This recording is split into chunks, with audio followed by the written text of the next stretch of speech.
Во денот за изборен молк гласаат затворениците и притворениците во македонските затвори. Телма го посети избирачкото место 2536 во затворот Идризово.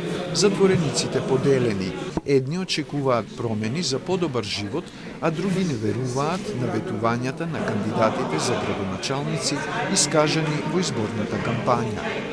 Од новите градоначалници искрено не очекувам ништо многу, бидејќи за тоа се потребни огромни финансиски средства, а за реализација на тие финансиски средства треба да има извори. Само толку? Инфраструктура, загадување? Проблемите на град Скопје ги познавам. Сообраќајот, загадувањето, ѓубрето на град Скопје, меѓутоа и за тоа, да речеме, за ѓубрето се потребни нови камиони, за градски сообраќај потребни се нови автобуси, еколошки, а за тоа се потребни финансиски средства и мора да има извори на финансиски средства за покривање на таквата, да речеме, купувачка на автобуси. А нека подобро иднина нешто, да се смени некои други работи, да нема многу корупција, мито, тие работи, криминал да се намали. Да се прави некоја промена, веќе вистина долго живееме во матни води.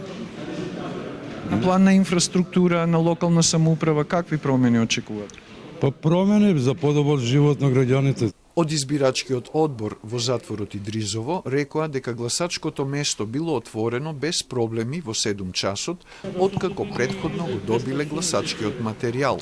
Од 1281 затвореник овде, 1120 се со право на глас, а од нив до 10 часот гласале околу 12%. Се гласа и во Штипскиот затвор, каде се сместени 221 затвореник со право на глас, донесени од 42 општини и од главниот град. И таму гласањето започнало навреме и без проблеми, велат од избирачкиот одбор. Нашето гласачко место беше отворено точно во 7 часот. Вкупно гласачи на списокот имаме 221 и до сега гласањето се одвива нормално, без никакви проблеми. Се е во најдобар ред.